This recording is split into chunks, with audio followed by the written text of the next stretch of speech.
And if you can feel your presence, it's not your presence, it's just a way of speaking. Because it's intimately you, that's why I call it your presence. You are presence. Language always creates a separation, but that's how it is. Feeling yourself as your own presence.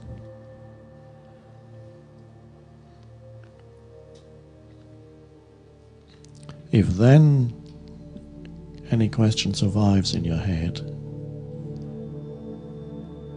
you could either ask it or wait for the answer within yourself.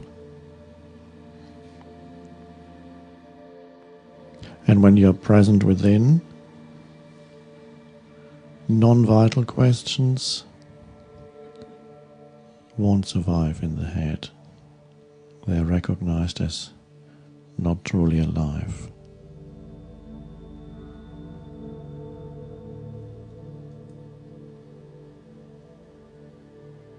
Abstract.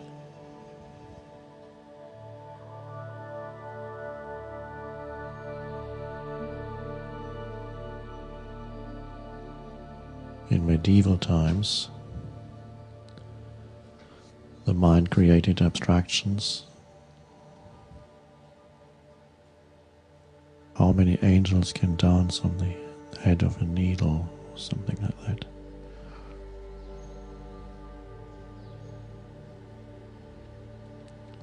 Or abstractions that created the religions, not the original creator, but subsequent developments.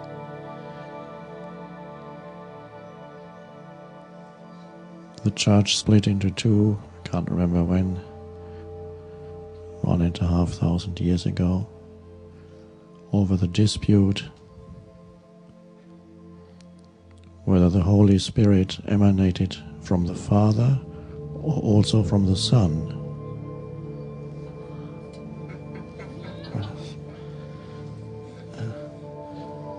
Getting lost in thought. And they could kill you if you didn't agree with them.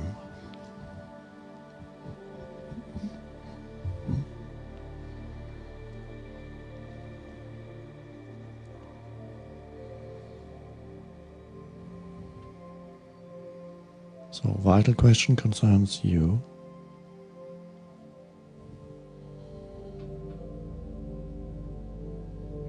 Perhaps your suffering, if there is any left.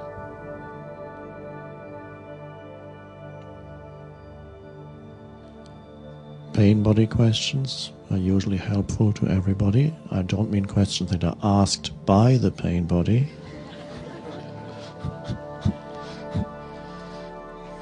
They would be very angry questions. But questions concerning what you have observed in yourself, or maybe someone very close to you.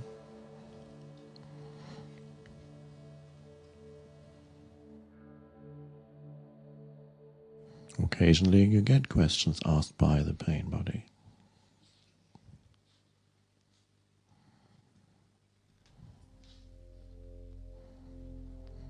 In one group we were talking about the pain body. An active pain body, if there's a pain body in any member of the audience who is at that moment active, that doesn't feel good because the pain body doesn't like to be looked at. So occasionally it happens that somebody runs out of the room when we talk about the pain body and they're not going to the toilet. And in one group we talked about the pain body and an angry voice in the back said, "I have a question. When do we start meditating?"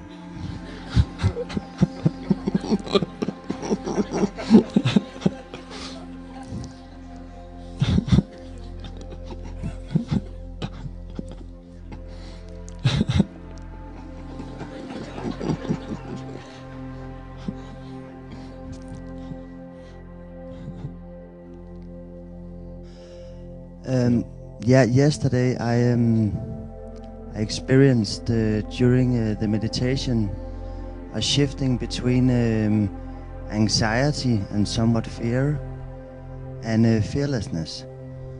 I realized that I was going deeper into a problem that I also face in my everyday life. That sometimes I get this anxiety, seems to coming out of nowhere, and sometimes I feel, absolutely nearly fearless for even very difficult situations. So I hope that you could give me some truth about that, and also how I can work with it in daily life when I experience it. Thank you. Thank you. Thank you.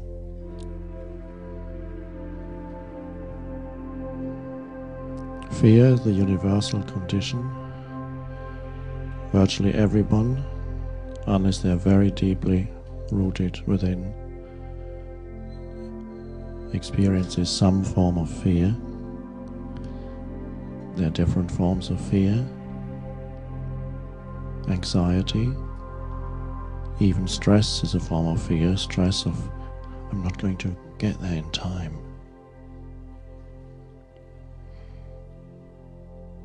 Nervousness, and more extreme forms, up to panic, dread.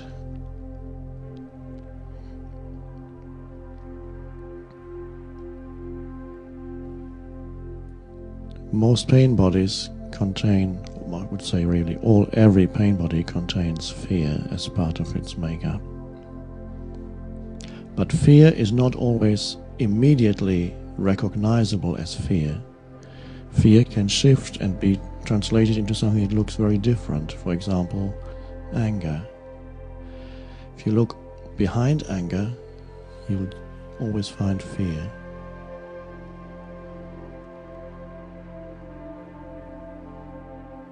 I saw a little puppy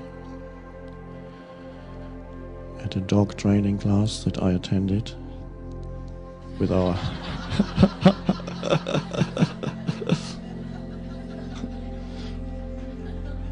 with our dog, and there was all the puppies were running around playing, and then a new one came in whose behavior was clearly dysfunctional. You could see how aggression and fear go together. He would always run into a corner, and then if any dog came up to him, he would suddenly become aggressive and try to bite.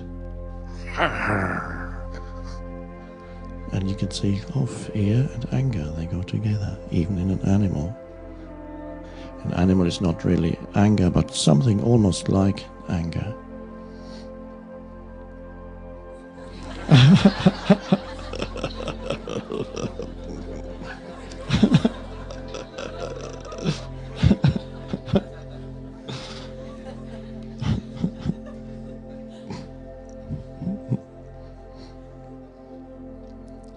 So in everyone there is residual fear, no matter what your thoughts are, or even if you're free of thought, it can still be there, and that is part of the stored up old emotion of fear. Then there is the fear that is created by certain types of thinking, any type of future thinking, my life situation or my problematic situation, even one thought coming into your head about your problematic future. And if anybody's future is not problematic, I'd like to get to know that person. And very uncertain. Anything could happen to me. So, of course, when you project yourself into future, you immediately meet the uncertainty, the complete uncertainty. You could lose something very important to you, including your body.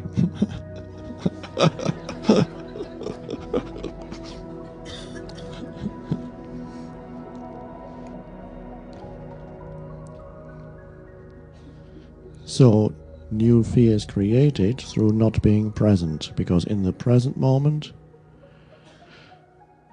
there's usually nothing to fear. You can usually check that for yourself. Most fear is created through leaving the present moment mentally, projecting yourself into a possible future, which doesn't look good. Hope is the opposite of that. You project a future where things are going to get better.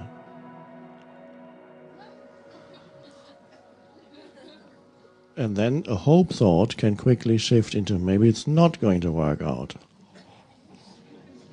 And so you can experience almost the same thought that gives you hope for a moment while you lie in bed at 4 o'clock in the morning. And then, yeah, that'll get better, that'll happen. And then it shifts, it flips. Oh, maybe it won't happen. I won't get that.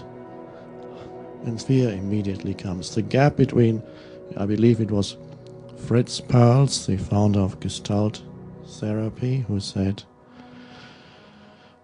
anxiety is in the gap between now and then. Of course, that is the... So we have that's a mind-created gap. And the mind, which is compulsion to move into the future, creates a continuous undercurrent of fear. It tries to control the future. It can't. And so it's fearful. It tries to cope with the future. An imagined situation, you can't. You don't have the resource to cope with the future. Nobody does, because it doesn't even exist. So life does not give you the resource to cope with the future. The strength, or whatever knowledge you need, the insight, the realization, the strength, the energy, future doesn't exist, so you can't cope with it. And people have piled up in their mind a sequence of things that are problematic. Could go wrong, might not happen, should happen, but might add. And then, of course, you can't cope with the future, it doesn't exist. You can always cope with this moment. This moment is always simple. If it's an emergency, it's very likely you don't even have time for fear. If it's an emergency, you will be forced into presence. And you will do something without needing to think. Something else takes over. Some people have experienced that when accidents were about to happen. And suddenly an inner shift occurred. All fear was there initially, and then suddenly, just as it was about to happen, all fear left them. There were many reports, and there was a sense of peace and intense aliveness. And out of that, if action was possible, action came. So, are you adding to the residual fear that is still in you? That's question one. Am I adding to the fear by identifying with some kind of thought about the future? Or it could be a thought about somebody else that I feel close to and whose actions and whose life I cannot control, who may be getting into all kinds of impossible situations. It could be a child, a grown-up child, or a teenage child. It could be anybody else close to you you don't know where they are and what they're doing.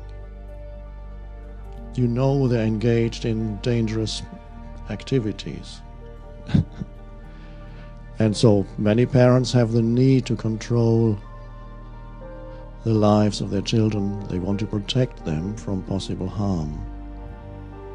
And even after they're grown up, they get extremely worried about what they're into. And yet, what they want to spare them, suffering. And now, if you could truly do that, if you were omnipotent, and you could spare your child, or the grown-up child, suffering, there would be no development in the child whatsoever. Up to a point, the deepening in a human being happens through suffering. The arising of consciousness happens through suffering, through making mistakes. The most unprofitable life would be a life in which no mistakes were made. It's impossible, but only theoretically possible. So suffering is the spiritual teacher until you reach the point where you are now, where you suddenly realize, I don't need suffering anymore, because you choose presence. Up to that point, you have to be pushed into presence by life, which is consciousness, through suffering. Most of it is self-created. That's how it works. You can help, of course, as much as you can, you help.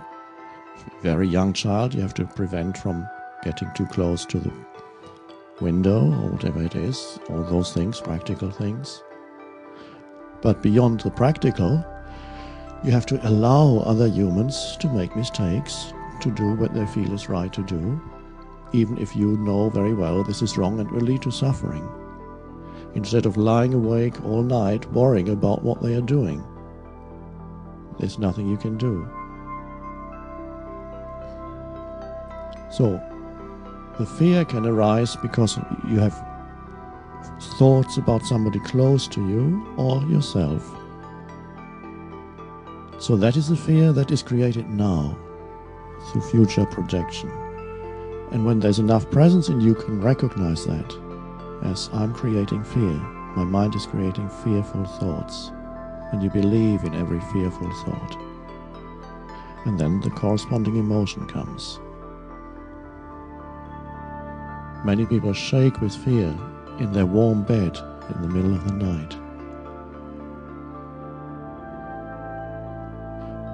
To bring you back to reality, the reality test is the useful question that I may have mentioned before. You could put it on your bedside table. What is the problem now? What is there to fear at this moment? Because if it's not now, where is it? And then you open your eyes, you look around the room or switch on the light. Where's the monster? Where is the dreadful event? In my head.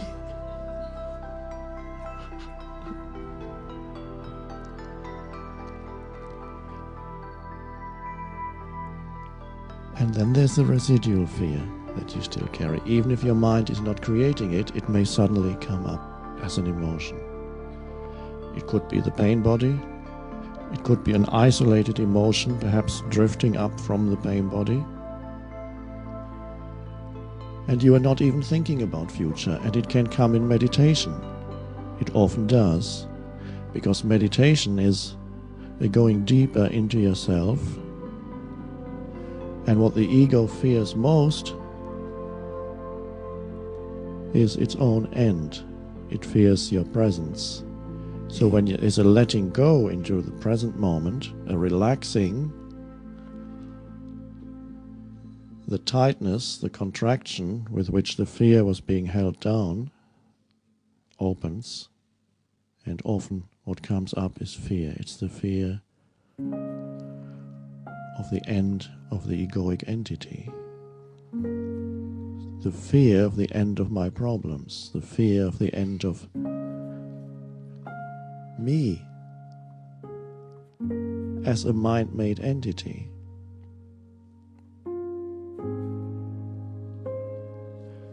So when it happens in meditation, fear rises, and now you need to observe whether it's created by a thought about future or whether it just seems to come by itself. If it's created by a thought, you can see the fallacy of the thought. It's not, it's about future. Then you don't believe in the thought anymore, and you bring attention back into the body or to your breath, and then the fear also goes. But if it's not associated with the thought and it suddenly comes up, what do? It is what is at this moment. So you feel it fully, instead of thinking about it. Instead of thinking, how can I get rid of this? Or what can I do about it? Or I don't want to feel this. Are you arguing with the present moment? what is at this moment inside you. And if there's a quiver of fear, that's what is. And you bring attention to it. Say, that is the fear. And then you don't say anything anymore. You simply allow it to be there. It doesn't feel pleasant, but it won't kill you. It has killed some people, but not people who were aware of it and allowed it to be, but people who were totally identified with it, completely identified with that emotion. Then it could kill you.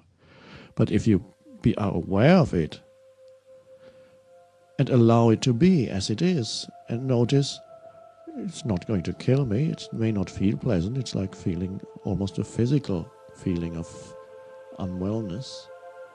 There it is, and you feel it. And you may sometimes feel that it wants to become thoughts.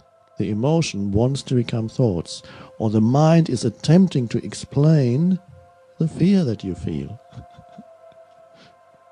by creating some image that works the other way around. Sometimes the mind creates fear, but it's also the residual fear that is in you. Sometimes is the mind doesn't know what to do with it. Why do I feel fear? And then it creates some explanation or some image why you feel fear that works the other way around.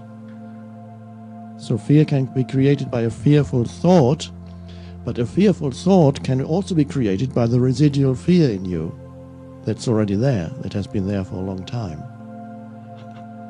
And that is often the case in dreams, where nightmares, when you feel intense fear in a dream.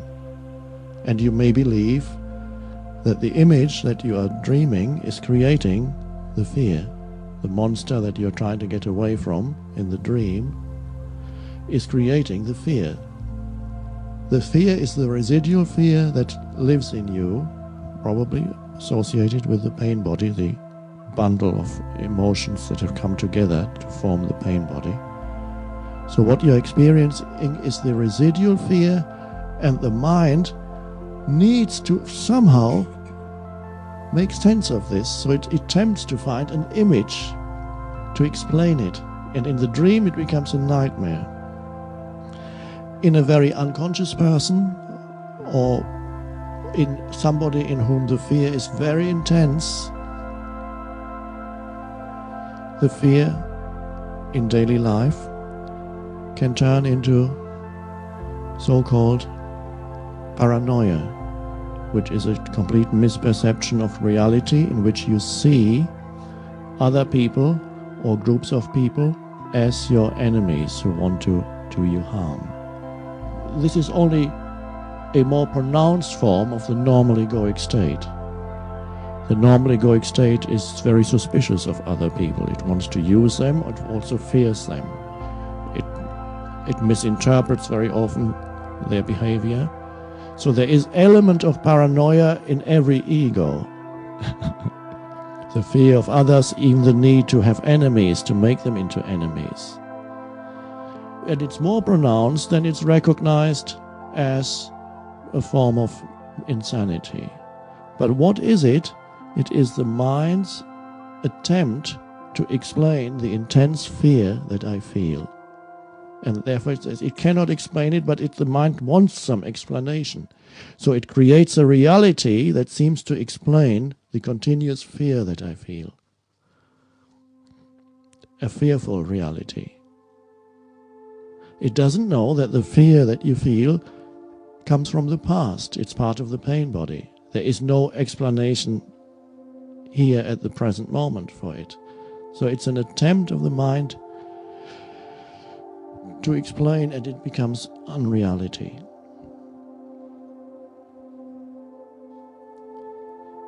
So the quickest way beyond fear, yes, detect if it's created by a thought. You can see the thought, and then you can drop the thought or your belief in the thought and come back to the present moment.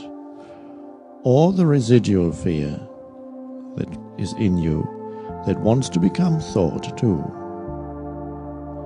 And if possible, watch the fear as an energy that lives in you so that it doesn't turn into thinking. So you watch it directly. It doesn't feel good, but it's like it's bad weather inside, no more. So bad weather outside is not that bad, it's actually quite nice when you accept it. When the mind says this is dreadful weather, it's dreadful. But when you allow it to be, even so-called bad weather is quite beautiful. So you allow the fear to be as it is. You give it space to be, because that's the form that this moment takes.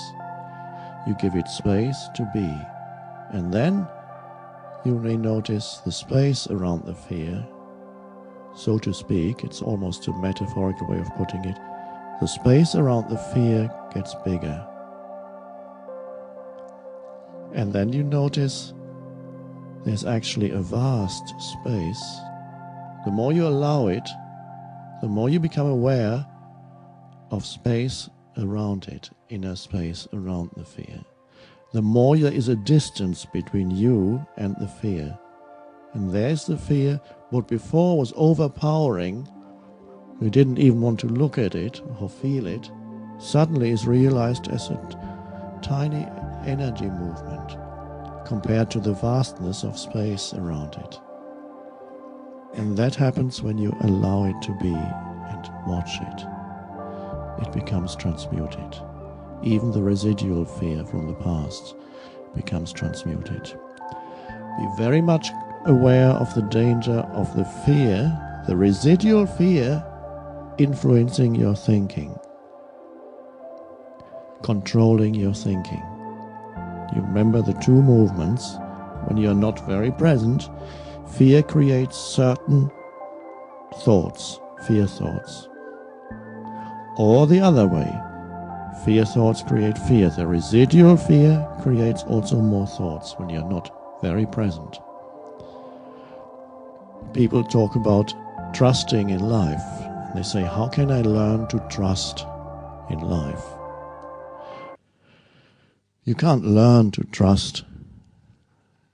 And that's the great